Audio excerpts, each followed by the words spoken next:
Welcome to Life in Full Expression with me, your host, Beth Wolfe. In this show, we will explore, elevate, expand, and learn how to live your best life. Have you ever wondered what it feels like to live your life in full expression or create an expansive vision for your future? Get ready to be energized to fully express yourself, discover your heart's clarity for dynamic direction and life decisions, and develop your unique capabilities so you are delivering your ever-increasing capacities into your world. Join me, Beth Wolfe, and unleash the limitless capabilities of your soul, experiencing amazement, collaboration, fun, and purpose. Life in Full Expression starts now. Welcome everybody, I'm your host Beth Wolfe at Life in Full Expression. Super excited to be here with you this Monday from the Pacific Northwest. I live just a little bit west of Seattle. And today's episode, we are going to energize our listening skills. I have some great notes that I've written up and taken for all of you today. We're going to be looking at the surprising secrets of world-class listeners for both personal and professional. So we're really going to dive in today in the occupational dimension of the 7 dimensions of life in full expression. And I'm just going to start this off that what good listening skills are and what they aren't, and why they're even important that we have. Some of them are common sense. But I wanted to start off with a quote by Amir, who's a professional business and life coach. And he says that if you look closely at your relationships, you will see that the effectiveness of your relationships is determined by how well you communicate. How well you communicate with others is determined by and large, are you ready for it? By how well you listen. So I want to start off with a little bit of research of why this is even important. On the average as adults, we spend about 70% of our waking time engaged in some kind of form of communication. And guess how much of that is actually listening? That's 70%. 45% of our waking time as adults is spent listening. 30% is speaking, 16% reading, and 9% writing. Although I think that writing was really a lot when I was in college, I'm just going to say. But all of that is that a lot of time is spent listening. So of that 45% of listening, it doesn't necessarily mean that you and I are really naturally good at listening and nodding our head and keeping eye contact like I am with you in the camera. Doesn't necessarily mean that if I'm in a conversation with you that I'm really tapped in, tuned in, and listening to you. You know, we're going to unpack that word listening in this first part. I'm going to divide this world-class listening and the power of listening into 2 episodes. There is so much amazing content here that I wanted to take and split it apart a little bit so we can digest it a little bit better. So actually, surprisingly enough, very few people actually have strong listening skills. And another thing, I don't know if you experienced this in your school in America or around the world, if you're listening to this somewhere else in the world besides the United States, is I didn't have a class on learning how to listen. Wouldn't that be a cool thing to put into our schools? As well as if you're an employer, what a great course to have for not only your employees, but also your upper level management, that they would be learning about how to listen and what it means to listen. So don't despair. I'm going to develop a little bit of that in you today. And as a life and business coach myself, I am consistently sharpening my skills on listening. Because if I'm not really truly hearing and understanding the very complexities of my clients, it's going to make it a lot more difficult for me to really serve them. So let's look at some of the benefits of actually being a good listener, both personally and professionally. I made a list here for us. So listen to this. Actually listening is going, if you're a student listening to this, it's going to lead to better grades in school, which leads to improved self-esteem and confidence. It's going to help make friends more easily and build strong social networks. Better listening is going to solve problems. It ensures understanding. It resolves conflicts. And it helps develop resourcefulness, self-reliant kids, and young adults who solve their own problems.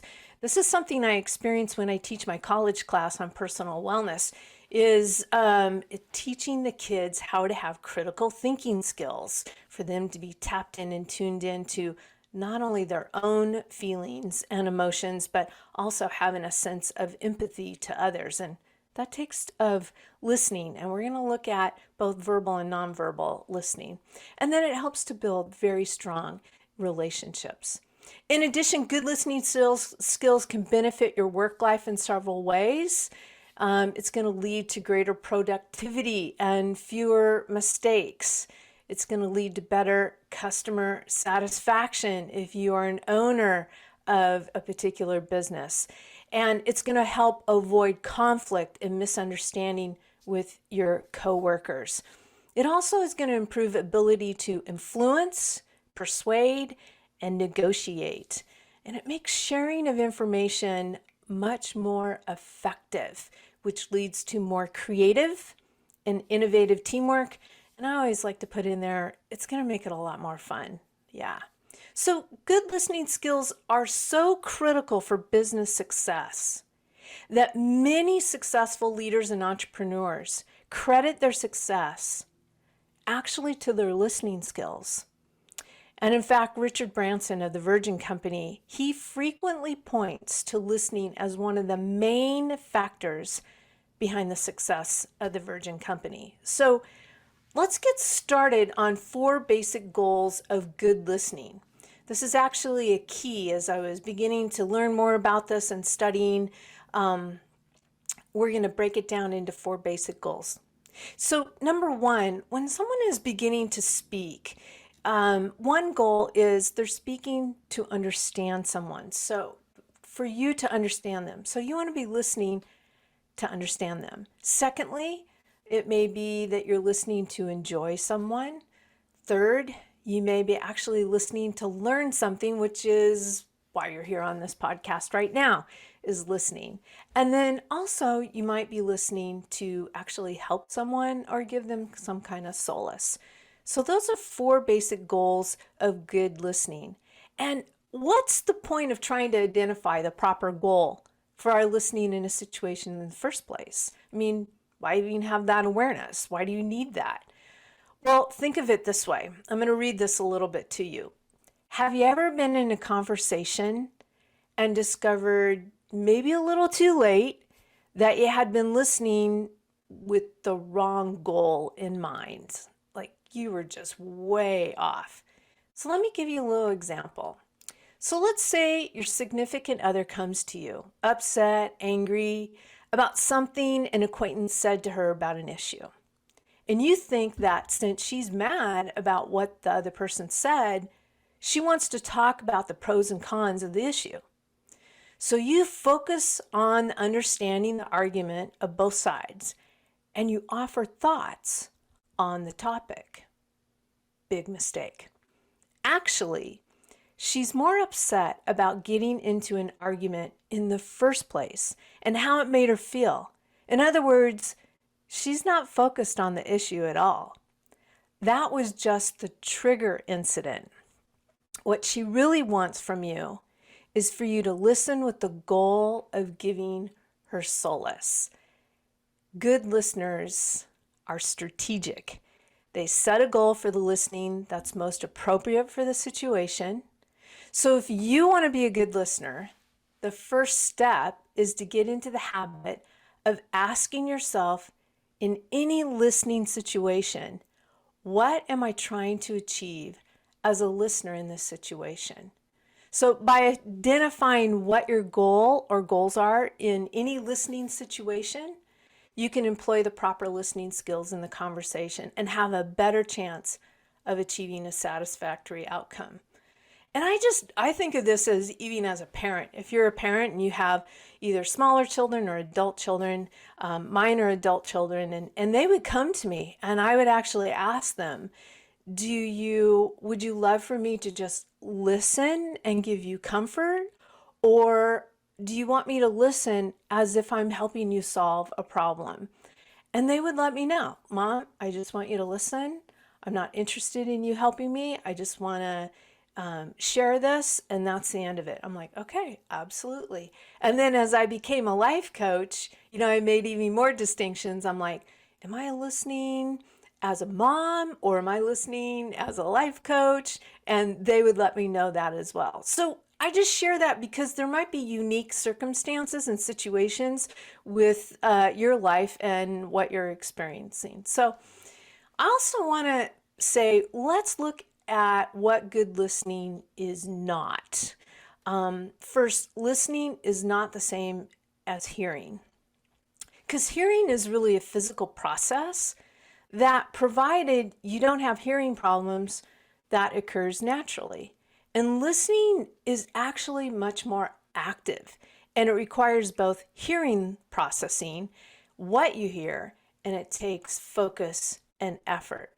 So one reason most people don't do anything to improve their listening skills, here it is that you might be thinking that you already have good listening skills. So why develop them? In general, if you ask the average person on the street what constitutes good listening, you'll get the same three answers over and over, and this is just in general, is you may hear that not talking when others speak is a good form of listening. Another one would be letting others know you're listening through facial expressions and verbal sounds like, yeah, and you're nodding.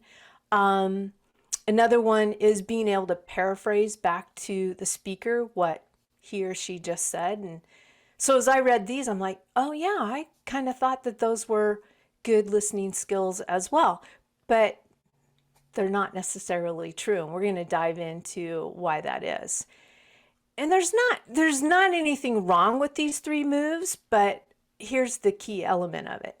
These three moves are basically the bare minimum when it comes to listening. And they don't really get you very far in more challenging listening situations. So if it's an easy situation, okay, this level is pretty good. But as it gets more challenging, you're going to need to up-level your skills. So according to research by Jack Zinger and Joseph Folkman, they are leadership development consultants. Good listening, they came up with this. It is much more than just being silent while the speaker is talking. It actually includes interaction that build the speaker's self-esteem. And it's about creating a two-sided cooperative conversation. Includes helpful suggestions from the listener. So we're going to go to a short break now. And when we come back from this break, we're going to go through what good listening is. And I'm going to begin to unveil 4 of 6 levels of listening skills that you can begin to become a world-class listener yourself. So stay tuned. I'll be right back.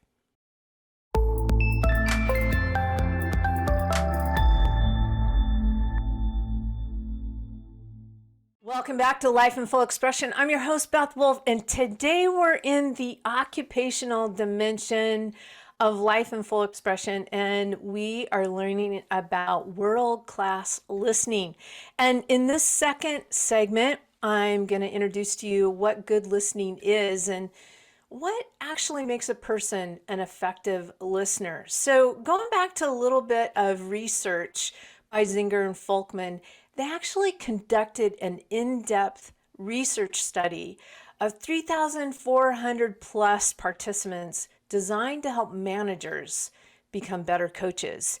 And this was what some of the findings, as they did really assessed a 360-degree assessment. The researchers identified those participants out of that 3,400 people who were perceived as being the most effective listeners. In other words, it was the top 5%.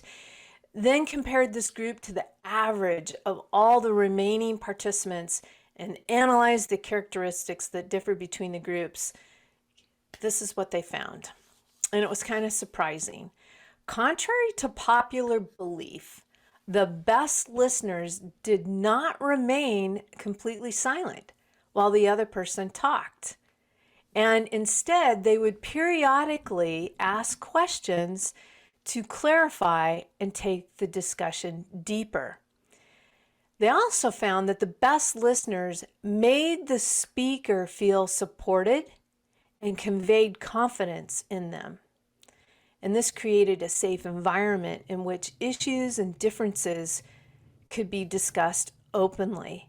And then they found that the best listeners had a way of making conversations feel cooperative, even when the two speakers actually disagreed with each other. They conveyed that they were trying to help, not win an argument. And I think that's a really key element. When you're possibly coworkers and an employer or employee, if you can come from the end in mind, that you're committed to this end in mind, then why would you want to win the argument? Wouldn't it be more effective to be collaborative and helpful to each other? And then finally, the best listeners tended to make suggestions. This runs counter to the common complaint that so-and-so didn't listen, that he just jumped in and tried to solve the problem. This actually suggests that perhaps making suggestions isn't the problem. It's how the suggestions are made that matters. And that's a key element. It's not that suggestions are made, it's how we go about it. And I'm going to share with you today a little bit of ways as we go in this podcast here of how you can do that, how you can suggest things that are in a collaborative manner. So Zinger and Folkman also identified 6 levels of listening. I just find this super, super helpful. So I'm going to introduce all 6 today, but we're going to do a dive into about like 4 of them, 4.5 of them. So starting off from the most basic, creating the right environment for the discussion is really level 1. And to the most complex, giving opinions and suggestions without causing the other person actually to shut down. And not all conversations need to use all 6 of these levels that you're going to learn in this episode as well as the next one. But the more of these levels the listener employs, the better the resulting communication will be in general. So let me give you a 30,000 foot view of all these levels. All right, so level 1 is again creating a safe environment in which the conversation can take place. Level 2 is clearing away distractions and focusing full attention on the speaker. Level 3, understanding the speaker's verbal communication. And level 4 is understanding the speaker's nonverbal communication. Level 5, understanding and empathizing with the speaker's feelings. And then level 6, asking questions and sharing thoughts that help the speaker move forward. So here's just a quick assessment. If you want to, pause this when it's not live on there, you can go back and listen to those 6 levels and ask yourself from 1 to 10 on each level based on how often or how well you usually employ each of the listening levels in your conversation. So you could just do a quick little assessment in each one of those levels from 1 to 10. Where do you feel you're at and what you could improve on? So let's do a quick summary. While adults spend more time listening than they do in any other communication skill, most people's listening skills are really inadequate. And listening skills are taught infrequently, if at all, in school. And few people take the initiative to improve their listening skills through training. And one of the reasons is people don't do so is they believe that they already have good listening skills. But the conception of what constitutes good listening is very limited and wholly inadequate in most situations, especially when it's a sweaty conversation or it's difficult or someone's upset, all down that line. And again, research has shown that the top 5% of listeners are much more active and engaged in conversation than most people would expect. They ask clarifying questions, they empathize with the speaker and make supportive statements, and they demonstrate a willingness to help, even when offering solutions. So let's go into a little bit of listening 101, the basics. We're going to take a short break here. And after this break, I'm going to bring into you what are the basic good listening skills that we're going to tap into. I'm going to go a little bit deeper into these levels and explain them to you. So stay tuned. Come on back and let's learn some listening 101 basic skills.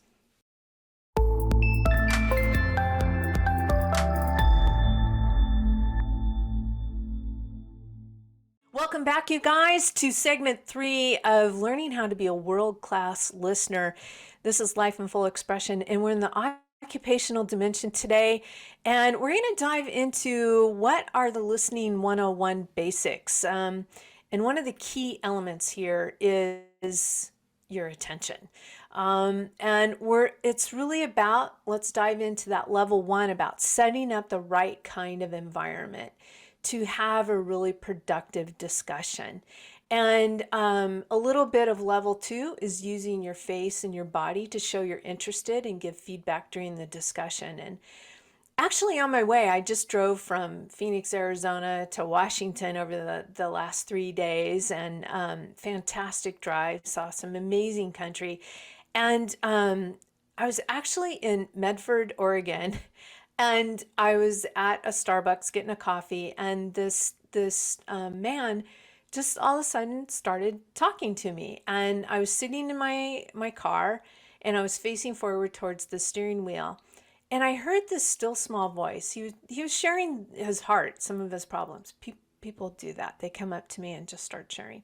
And I heard this still small voice, turn your body around and face him and give him your full attention. And it was just a moment in time where I was like, this is a very valuable human that is sharing a problem that he has, and he doesn't have anybody to talk to, and you're it. And in that moment, just turning my body to listen to him and give him my full attention, that full, friendship that he wanted at that time was really important in that moment. Also, what I'm going to introduce to you is some key mental keys. I mean, do you ever feel like sometimes you might have a monkey mind and you really want to listen to that person, but then, you have a squirrel and you see it over here? I still do that. So I'm learning with you guys. All right, let's go back to level 1.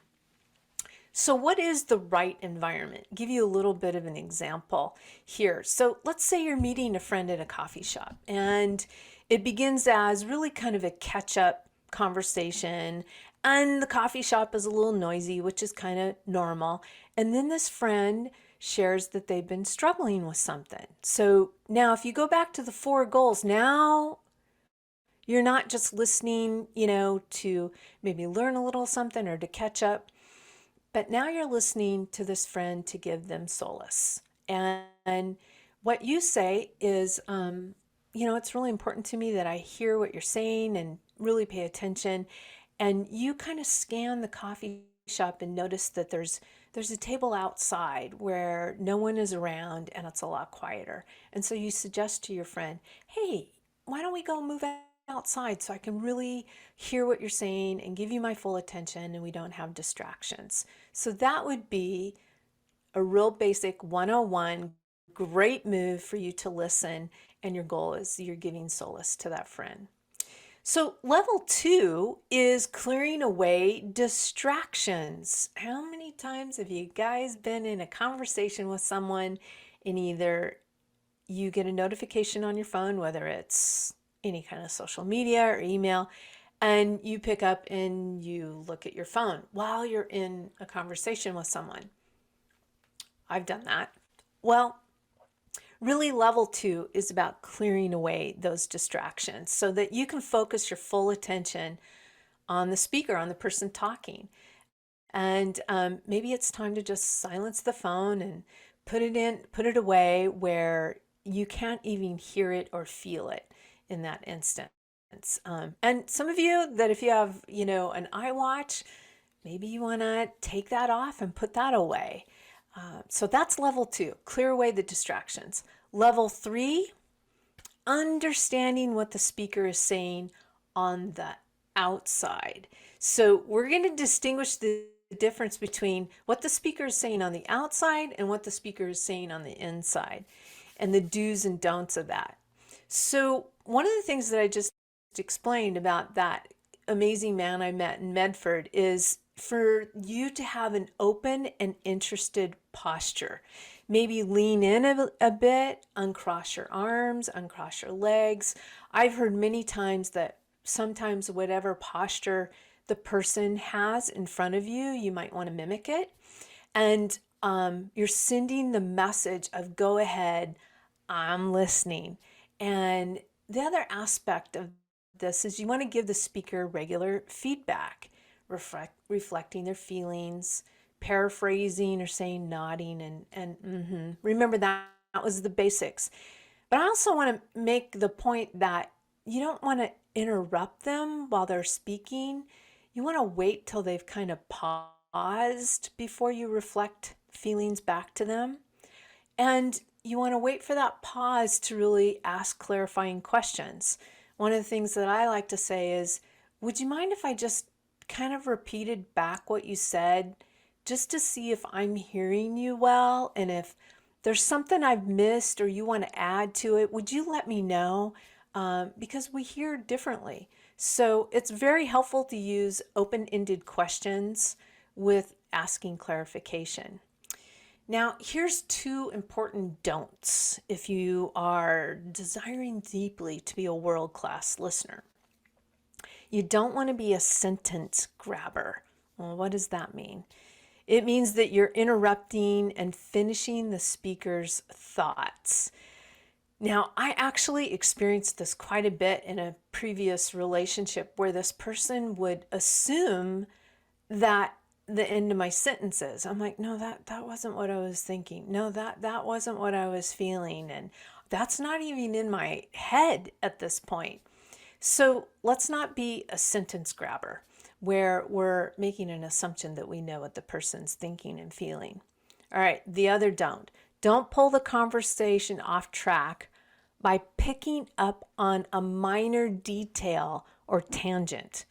Like, oh, that reminds me of the time, and you go off on this story about it. That I've done that before.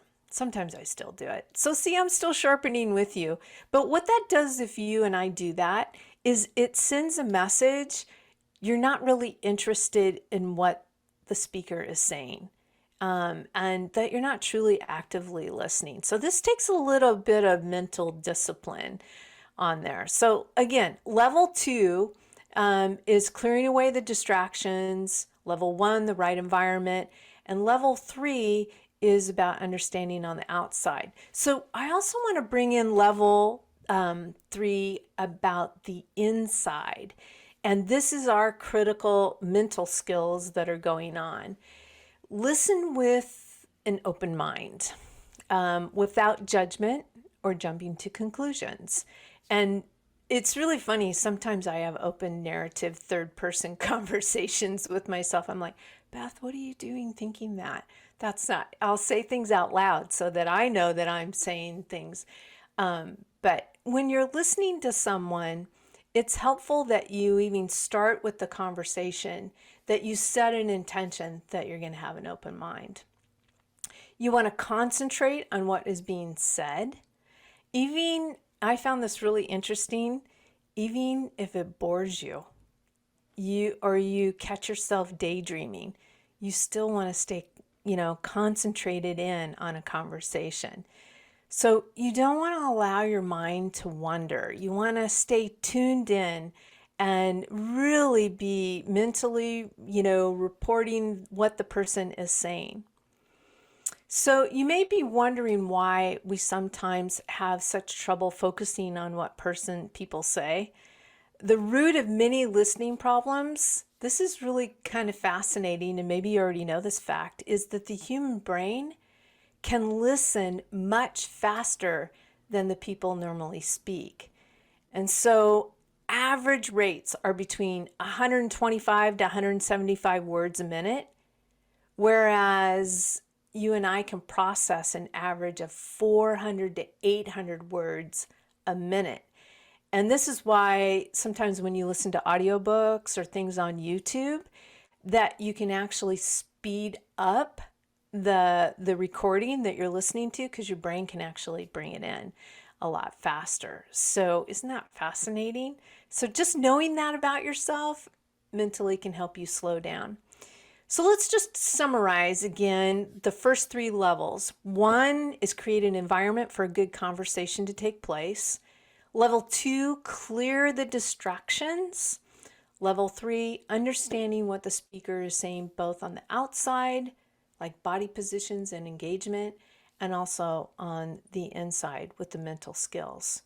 So after this short break, we're going to go into understanding someone's full communication, and we're going to take your world-class listening skills to a whole another level. So stay tuned. I'll be right back after this short message, and let's take you to the next level and be a world-class listener.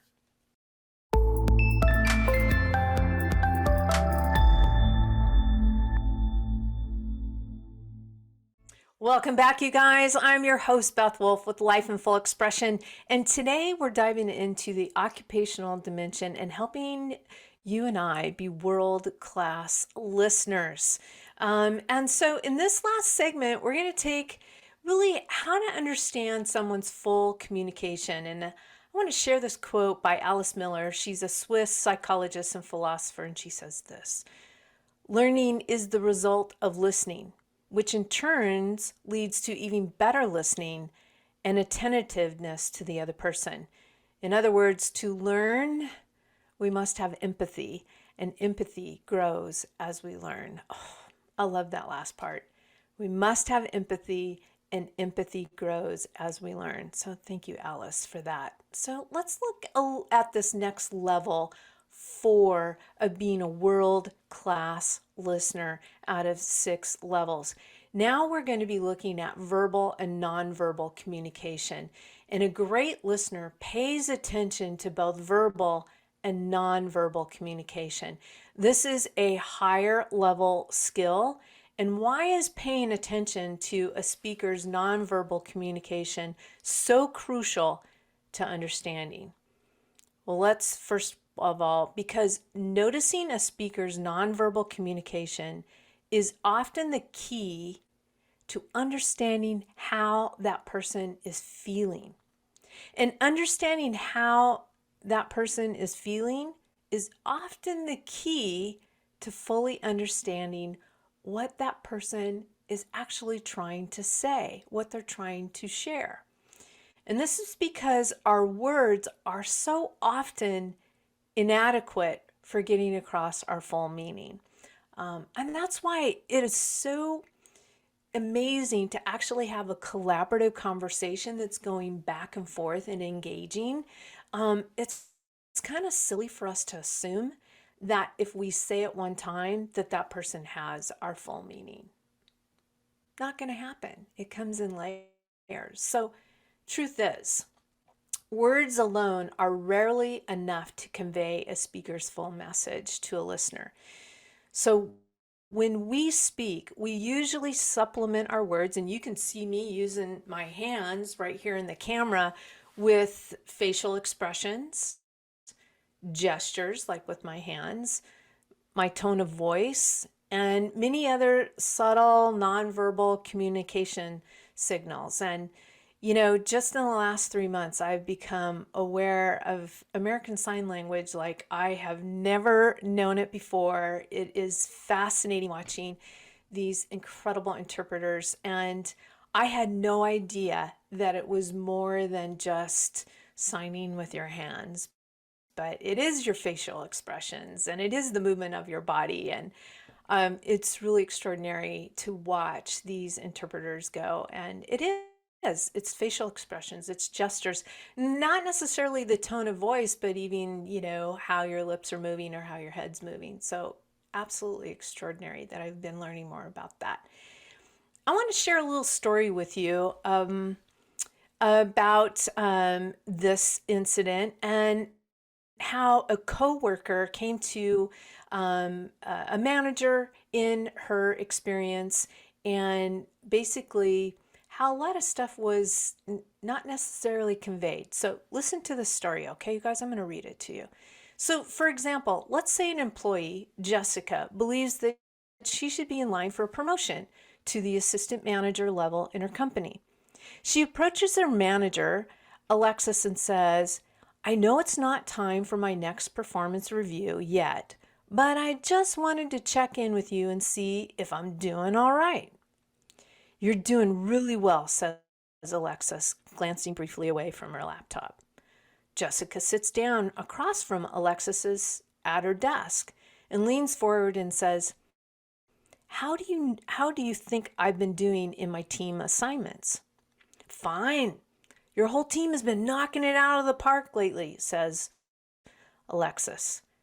I'm glad you think so. I've been really trying to take the lead there and make sure everybody stays on track, Jessica says, with sincerity in her voice. She tries to catch Alexis's eyes, but Alexis is scanning back through something on her computer and doesn't look up.